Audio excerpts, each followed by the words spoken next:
Hello everyone, my name is Cadeja Wright, a fourth-year medical student. Welcome to my YouTube channel. So today I want to share about something that has rocked our nation. And yes, you guessed right. Today I want to share 5 facts about coronavirus. And also I want to clear up some misconceptions some people might have about it. So if you want to hear more, stick around.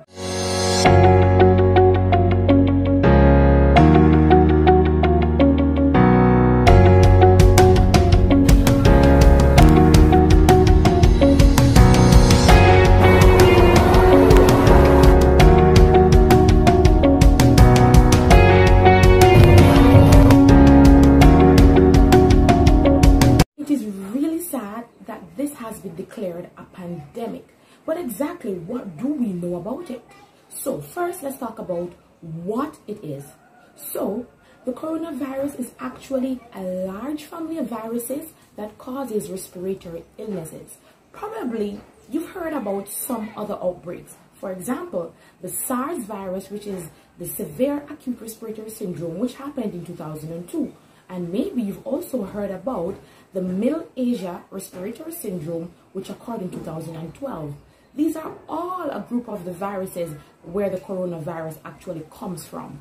But the most recent coronavirus outbreak occurred, and hence why the whole virus is called Coronavirus Disease 2019, or as we better know it, COVID-19.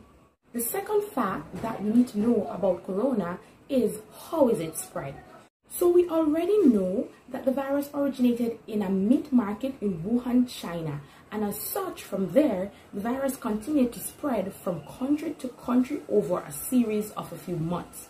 We also know that bats are said to be the source. Do we know that the virus can linger on plastic for up to 5 days, and it can also linger on paper for up to 4 days, and also where it gets worse, that the virus can be suspended in the air for up to 3 hours.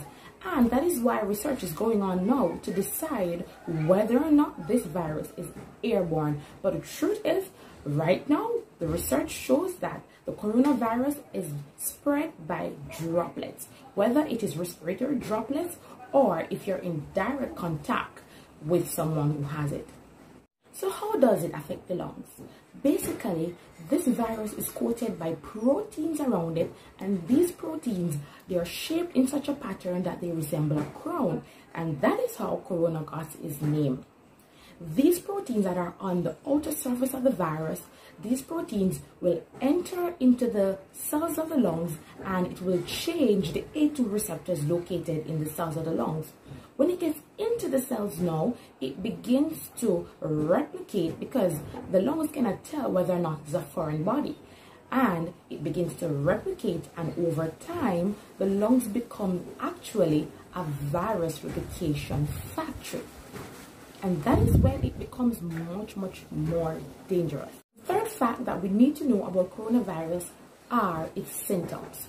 We know that this produces flu-like symptoms. So the most common symptoms someone who has contracted coronavirus might have are fever, they might have a cough, they might have a cold, and they may also have shortness of breath.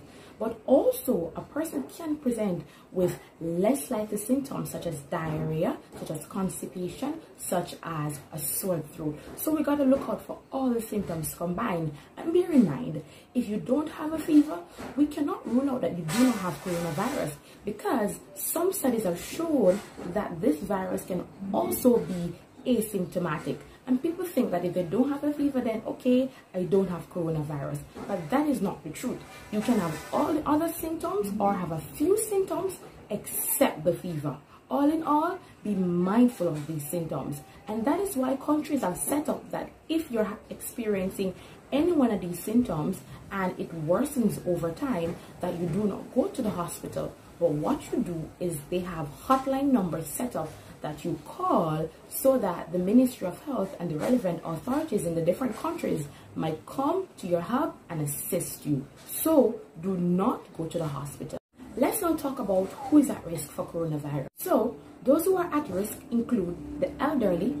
Also at risk are persons who are immunocompromised, persons with comorbidities such as lung disease, heart disease, and persons who have chronic conditions such as diabetes and hypertension.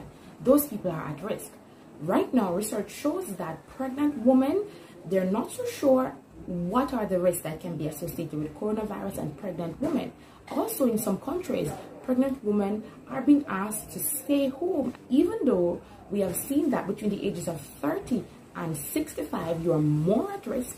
Children are also very much at risk for coronavirus. So keep your children safe. If somehow you feel as if you have been exposed to the virus, do not go near your children. What actually puts the person who are immunocompromised and who are sick and who are old at risk is the fact that coronavirus in its end stage causes what is known as ARDS, which is acute respiratory distress syndrome. What this is, it's basically when the lung has gone through severe inflammation and the tissues and the lung parenchyma becomes damaged, and so a person is not able to get enough oxygen from the air into their lungs and then get it to be transported to the RBCs in their blood, which supplies the entire body. So if a person is already sick, they're already immunocompromised, their immune system is already down to its last, then they cannot fight a virus. So it's important that the persons who are at risk stay protected. Fourth fact that we want to know about corona is, how do we prevent it? There are actually two basic, simple ways that if everyone does this, I feel as if this virus can be eradicated. The first one is proper hand washing technique. And notice I said proper. Proper in the sense that there's a way how you wash your hands, which I'm about to show you now. So the proper hand washing technique should last about a minute. Yeah, a minute is okay. 2 minutes, you're pushing it, but 1 minute actually. So how you do that is you lather your hand with soap and water, of course. Then after that, this is the first step. I usually call it a 6-step technique. So here is my 6 steps. This is 1 for me. This is 2. This is 3. Actually, you gotta get in between those fingers. Following that, this is 4, where you're rubbing your thumb in this anti-clockwise and clockwise motion. This is 5, getting the germs off the surface of your hand, and you make sure you do both sides. Then after that, the final step is this, where you're actually rubbing your wrist and the back of your hand, because germs do linger there. And then following that, you rinse your hand under the water and you use a paper towel to turn off the tap when you're finished, and you discard of it. That is a proper hand washing technique. Apart from hand washing, another tip you can use to prevent coronavirus is actually using your hand sanitizers. Make sure your hand sanitizer contains at least 70% ethanol, because that is the amount of alcohol that actually kills this virus. So 70% alcohol. And you also need to sanitize areas that everyone is in contact with, that is home with you. For example, the doorknobs, the light switches, your phone, your computer, things that you touch very much or very often, you have to sanitize it, because after you touch your stuff, then you're gonna touch your face, and that is one way how the virus can be spread. And you do not want to wear a face mask. The World Health Organization issued a warning that only persons in the hospital, healthcare workers who are dealing with persons who are exposed, should wear a face mask. Or, for example, if you're at home and you're taking care of somebody who has the virus, but if you are not sick, then you should not wear a face mask, because you're actually doing more harm to yourself than good. And in terms of gloves, you should not be wearing gloves, because virus lingers on that gloves for up to 4 to 8 hours. So imagine you're walking around, you're trying to prevent corona, and you have the virus right here with you. We don't want that. So if you do not have to wear gloves, then don't wear the gloves. The gloves are for the healthcare workers who would need to protect themselves, because they are first line in contact with this virus. So they need all these protective gears to prevent themselves from catching. The third thing you can do to prevent yourself from contracting coronavirus is social distancing. Oh, this is so important. Social distancing. This actually means staying at home. I cannot stress this enough. There are some people who still don't take COVID-19 seriously, And for what reason? I fail to believe, because this is very serious. Social distancing is important. Find fun things to do at home. Maybe you can play games. Maybe you can cook. Maybe you can read a book. There's so many things that we have that we needed to do because we haven't gotten the time to do them. But during this time, you're home with your families and friends. Use the time wisely and stay home. So what about treatment for the virus? To date, there is no vaccine available for coronavirus.